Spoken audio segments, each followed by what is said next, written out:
Hello everyone and welcome back to my channel. I was teaching you chapter 1 of class 6 NCERT Geography, the Earth in the Solar System. First video में हम already काफ़ी initial जो चीज़ें हैं वो discuss कर चुके हैं, सेलेस्टियल बॉडीज़ के डेफिनेशन तक डिस्कस कर चुके हैं. तो अगर आपने वो वीडियो नहीं देखी तो सबसे पहले तो डिस्क्रिप्शन में लिंक है, उसमें जाके देखिए, क्योंकि अगर आप सीधा इस वीडियो में जंप करते हो तो आपको काफ़ी चीज़ें थोड़ी सी कंफ्यूजिंग लग सकती है, आप मिस आउट कर सकते हो सम टॉपिक्स.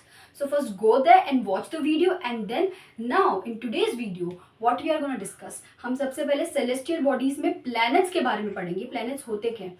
इस वीडियो में आज हम प्लैनेट्स का पढ़ेंगे. दूसरा जो हमें चीज़ कवर करने वाली हूँ, टेक्स्ट बुक में ना साइड में बॉक्सेस में फैक्ट्स लिखे हैं वो. तीसरी चीज़ की थोड़े जो क्वेश्चन ऑलरेडी डिस्कस कर लिया उसका रिवीजन होगा. एक दो क्वेश्चन और जो है डिस्कस करने वाले उसका रिवीजन होगा. और सोलार सिस्टम के बारे में भी हम थोड़ा सा पढ़ेंगे. तो ओके, टॉपिक से स्टार्ट करते हैं प्लैनेट्स. उसके लिए पहले मैं रब कर देती हूँ. हाँ, तो चलो इसी के साथ फर्स्ट टॉपिक स्टार्ट करते हैं. तो मैंने इसे कहा कि प्लैनेट आर दो celestial bodies that do not have their own heat and light.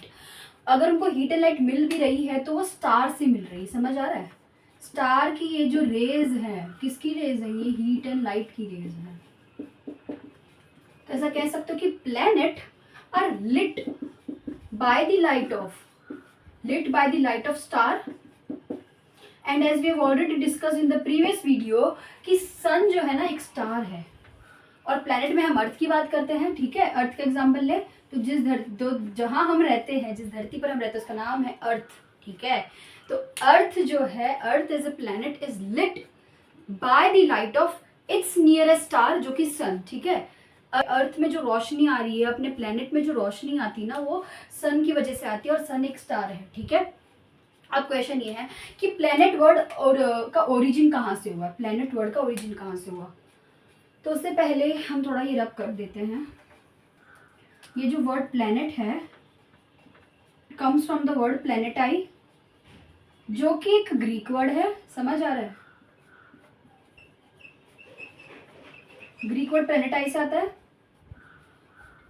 और जिसका मतलब होता है वॉन्डरर. वॉन्डरर का मतलब होता है कि the person may be who loves to explore.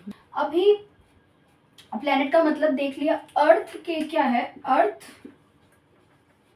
की हमने बात की कि अर्थ जो प्लैनेट है, ये तीसरा पॉइंट था कि earth as a planet is lit by the light of its nearest star जिसका नाम है सन. तो जब अगर कभी भी आपको ऐसा पूछे एग्जाम में या फिर कैसे भी इन जनरल, तो पहले आपको सेलेस्टियल बॉडी की डेफिनेशन देनी है, उसमें प्लैनेट की बात करनी है, और प्लैनेट की बात करते करते आपको आगे ये बताना है कि प्लैनेट की कैरेक्टरिस्टिक्स क्या है. और अर्थ एक प्लैनेट है जिसको अपने नियरेस्ट स्टार यानी सन से ना लाइट मिलती है. ठीक है, पर ऐसा इसमें यह भी कहा गया है कि अगर आप अर्थ को मून पे बैठ के देखो ना तो अर्थ वैसे ही शाइन करता है जैसे मून शाइन करता है.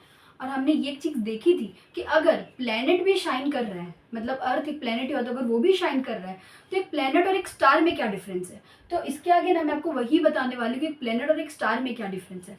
उसके बाद हम मून का पढ़ेंगे कि मून एक सैटेलाइट है अर्थ की, और सोलार सिस्टम पे जंप करेंगे. पर उससे पहले मैं दो क्वेश्चन है जो इसी के रिलेटेड है और वो मैं कवर करवाना चाहती हूँ. ओके, आप देख सकते हैं, स्क्रीनशॉट भी ले सकते हैं. ओके, तो हमने ये अभी लास्ट पॉइंट पढ़ा था कि मून पे बैठकर अगर हम प्लैनेट को देखें तो वो बहुत ही शाइनी लगता है जैसे मून होता है. ठीक है, तो इन जनरल मुझे आपसे पूछना है कि फिर प्लैनेट और स्टार में डिफरेंस क्या हुआ, क्योंकि स्टार्स भी शाइन करते हैं. सबसे पहली लाइन पढ़ी थी कि stars are shining objects. Stars में कुछ होते हैं जो शाइन करते हैं, ब्राइट भी होते हैं, और कुछ होते हैं डिम. पर आगे एक और चीज़ पढ़ी थी कि stars twinkle, right, and moon जो है वो ग्लो करता है. ये भी हमने मतलब ये एक इंट्रोडक्शन पार्ट कह सकते हैं, उसमें ये डिस्कस हो गया था. बट यहाँ पे हम मून की बात नहीं कर रहे हैं, हम प्लैनेट और स्टार का क्या डिफरेंस है वो बात कर रहे हैं. ठीक है, वो तो हमने मून की चर्चा इसलिए की क्योंकि मून पे बैठ के अगर हम प्लैनेट को देखें तो वो शाइन करता है, और शाइन करना स्टार की प्रॉपर्टी भी है, प्लैनेट की प्रॉपर्टी भी है. जब ये प्रॉपर्टी दोनों की ही सेम है तो फिर डिफरेंस कहाँ आता है. डिफरेंस यहाँ आता है कि स्टार्स ट्विंकल करते हैं, शिमर करते हैं, झपझपाते हैं, फ्लिकर भी करते हैं. देखो फ्लिकर, शिमर ये सब एक जैसे थोड़े वर्ड सिमिलर ही है, पर प्लैनेट्स ऐसे झपझपाते चमचमाते नहीं हैं. ठीक है, प्लैनेट्स जो होते हैं वो सिंपली ब्राइट होते हैं। तो planets are brighter but they do not shimmer. तो यहाँ पे स्टार्स जो है वो ट्विंकल भी करते हैं, शिमर भी करते हैं। अच्छा, ये क्वेश्चन तो हो गया। फिर नीचे पूछते कि अगर स्टार्स शिमर करते हैं तो वो क्यों करते हैं, और फिर प्लैनेट्स क्यों नहीं करते। Why do stars shimmer and twinkle and planets not. आसान सी बात है भाई, वो करते हैं तो फिर वो क्यों करते हैं। अगेन फर्स्ट वीडियो अगर आपने देखी हो तो वहाँ पे मैंने बात की थी स्टार्स की प्रॉपर्टी में, जो थर्ड या सेकंड पॉइंट था कि stars are made up of hot gases, hot flames कह सकते हैं, और उसी में दो गैसेस के नाम है हीलियम एंड हाइड्रोजन। वो इतनी गर्म होती है कि उसकी आग की लपटें ना थोड़ी बाहर आती है, तो उसकी वजह से वो एक्शन की वजह से हमें लगता है कि स्टार्स चमक रहे हैं। इसीलिए ये दो क्वेश्चंस पढ़ना ज़रूरी था। तो हम प्लैनेट्स एंड स्टार को ना डिफ्रेंशिएट कर चुके हैं, काफ़ी चीज़ें पढ़ चुके हैं। ओके, सो मून का यहाँ पे लास्ट पैराग्राफ टेक्स्ट बुक में ऐसा दिया गया है कि moon is a satellite of earth and in general moon एक नेचुरल सैटेलाइट अर्थ की कंपेनियन है। जैसे हमने डिस्कस किया था कि अर्थ जो प्लेनेट है उसका नियरेस्ट स्टार उसका सन है, सन ही उसको लाइट और हीट देता है। उसके अलावा क्या ना, earth is a blue planet. Earth को ब्लू प्लैनेट क्यों बोला जाता है, क्योंकि अगर आप आउटर स्पेस से अर्थ को देखो तो वो ब्लू नजर आता है।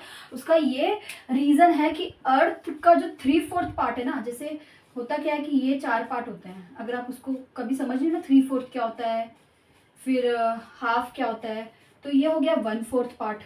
इसको अच्छे से कलर कर देते हैं, क्योंकि क्यों नहीं समझ आना चाहिए। तो फिर थोड़ा ये हो गया हमारा 1/4 पार्ट, ये हो गया हमारा कह सकते हैं हाफ ही हो गया, ये 1/4 हो गया, ये इसको करोगे तो ये हाफ ही हुआ ना।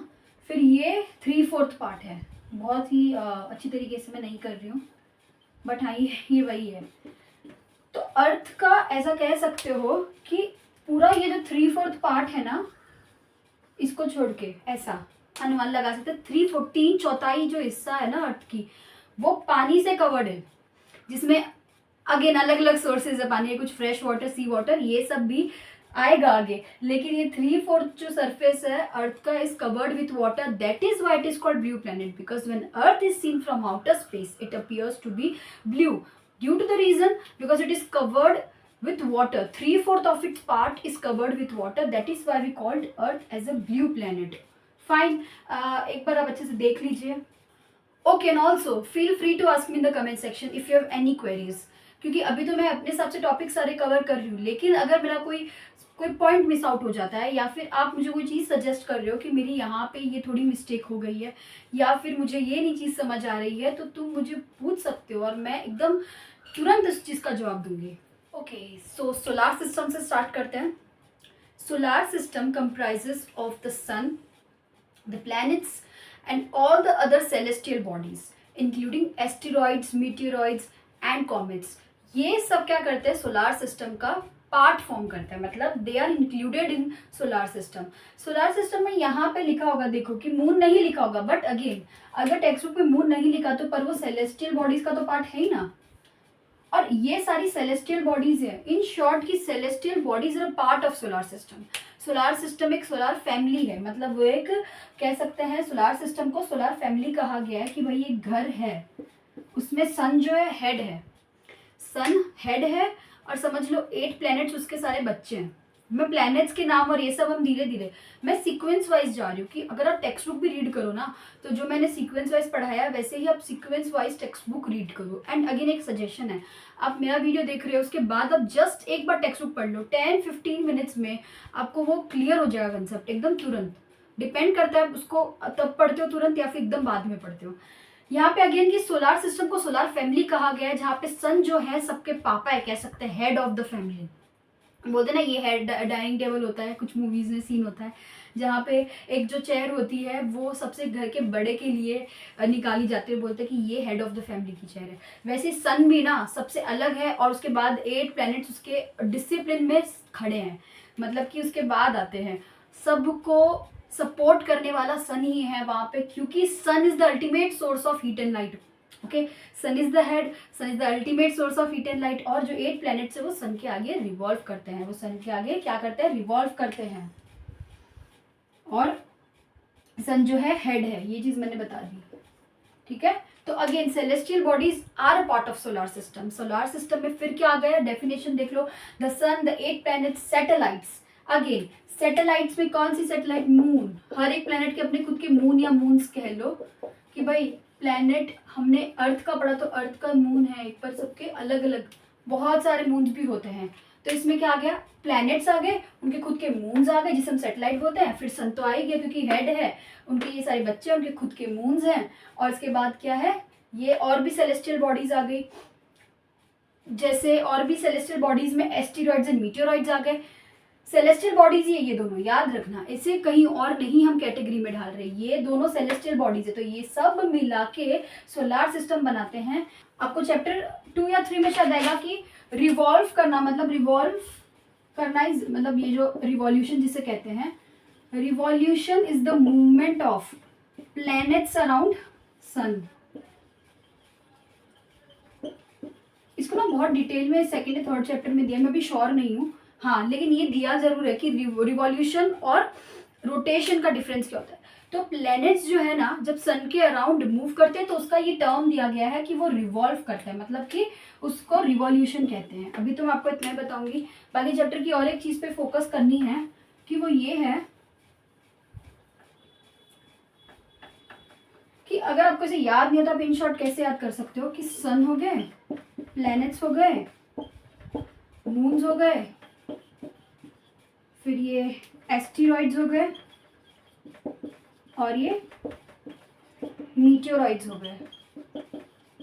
और इसको अच्छा सा हम थोड़ा डेकोरेशन कर देते हैं। कोई भी चीज़ अलग से करते हैं ना वो दिमाग में याद रहती है, क्योंकि ऐसे social science is all about कहानियाँ बना लो और थोड़े फ्लो चार्ट्स बना लो, मैप्स याद कर लो, कहानियाँ बना लो, मतलब नहीं, ऐसे नहीं कि कुछ भी कहानी बना लो। स्टोरीज के फॉर्म में याद करोगे ना तो उसको क्या आप रिलेट कर पाओगे। तो स्टोरीज भी जेन्युइन, ऐसे कुछ भी नहीं बोल रही मैं। सोलार सिस्टम जो है हमारा किस किस से कंप्राइज हुआ है? सन, प्लैनेट्स, प्लैनेट्स के खुद के मून्स, फिर एस्टेरॉइड्स एंड मीटेरॉइड्स, ये सारी चीजें ना ये सेलेस्टियल बॉडीज ही है। तो इन शॉर्ट ये सारी celestial bodies are a part of solar system and solar system is also called solar family with sun as its head। sun उसका हेड है और हेड है इसीलिए वो सबको सपोर्ट भी करता है। इसीलिए सन को क्या कहा गया है? सन को ultimate source of heat and light कहा गया है। यहां लिख देते हैं sun is ultimate source of heat and light in the solar system. बहुत ही मेरी हैंड राइटिंग फास्ट जब लिखती हूँ तो थोड़ी गंदी हो जाती है। कोई वर्ड नहीं समझ आए तो प्लीज़ माफ़ कर देना और कमेंट सेक्शन में पूछ लेना, मैं भी और अच्छे से लिखने का ट्राई करूँगी। तो इन शॉर्ट ये याद रख लो। आगे हम सन का पढ़ते हैं quickly. Head of the family sun की बात करते हैं। Sun is present in the centre of the solar system. फिर सेकंड पॉइंट कि सन बहुत बड़ा भी है और किससे बना है? एक्सट्रीमली हॉट गैसेस से बना है। ये कैरेक्टरिस्टिक्स आप देख रहे हो स्टार की है, इसीलिए sun is a star. And then sun जो है सेंटर में है, इसीलिए वो एक है ना पुलिंग फोर्स भी प्रोवाइड करता है जिससे कि प्लैनेट्स उसके आसपास रिवॉल्व करते हैं। तो इसीलिए थर्ड पॉइंट ऐसे लिखा है कि it provides the pulling force that binds the solar system. Binds the solar system का मतलब पकड़ के रखता है। और यही आप कनेक्ट कर लो ना कि सन हेड है, सेंटर है और भाई अल्टीमेट रिसोर्स है हीट और लाइट का। तो वो क्या हो गया कि वो एक सपोर्टिंग बोलते ना पिलर हो गया, घर का एक पिलर हो गया जो सबको पकड़ के रख रहा है, अपने बाइंडिंग फोर्स से सबको पकड़ के रख रहा है, सेंटर में भी है और सबको क्या कर रहा है, किस तरीके से पकड़ के रख रहा है, क्योंकि वो सपोर्ट भी तो करता है ना, वो हीट एंड लाइट भी दे रहा है। आपको लग रहा है अर्थ ही एक ऐसा प्लेनेट है जिसके पास उसकी खुद की हीट एंड लाइट नहीं है? अर्थ ऐसा अकेला प्लेनेट नहीं है, सारे प्लैनेट्स को हीट एंड लाइट प्रोवाइड करने वाला हमारा सन है जो हेड है। और सोलार सिस्टम को सोलार फैमिली भी कहते हैं। ओके, ये जल्दी से नोट डाउन कर लो, फिर नेक्स्ट पॉइंट हम कवर करते हैं। तो इसी में क्वेश्चन है ना अराइज होना चाहिए कि सन जो है हमारा नियरेस्ट स्टार भी है प्लैनेट के पास और फिर वो इतनी ट्रेमेंडस हीट भी प्रोवाइड करता है, उसके बावजूद भी वो कैसे, मतलब हमें इतनी फील नहीं होती वो हीट, मतलब कोई तो रीज़न होगा, क्योंकि वो हीट भी प्रोवाइड कर रहा है, हमारा नियरेस्ट स्टार भी है। तो इधर ना एक आ जाता है पॉइंट जो आपको याद रखना है, पहले मैं इसे रब कर देती हूँ। फाइन, तो 4 पॉइंट कवर करती है, उसमें क्वेश्चन आता है। 4th पॉइंट के बाद मैंने कहा था कि चलो सन सेंटर में भी है और फिर वो सब प्लैनेट्स को हीट एंड लाइट भी प्रोवाइड कर रहा है।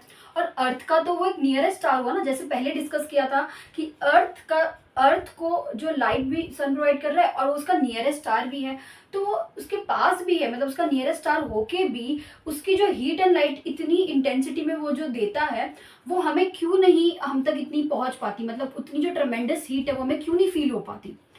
तो वो मैं इसीलिए नहीं फील हो पाती ड्यू टू द डिस्टेंस, ठीक है, because it is far away from us. क्योंकि यहीं पे पहले मेंशन किया था कि अर्थ का जो है सबसे नियरेस्ट स्टार ही सन था। अर्थ का सबसे नियरेस्ट स्टार ही सन था। बट रीजन ये आता है, इसका आंसर प्रॉपर ये है that the tremendous heat is not felt so much because despite being our nearest star it is far away from us। कितना दूर है भाई वो 150 मिलियन किलोमीटर जितना दूर है, ठीक है, ये इतना डिस्टेंस है। इसकी वजह से हमें उसकी वो ट्रेमेंडस हीट फील नहीं होती, ट्रेमेंडस जो हीट है वो हमें इसकी वजह से फील नहीं होती।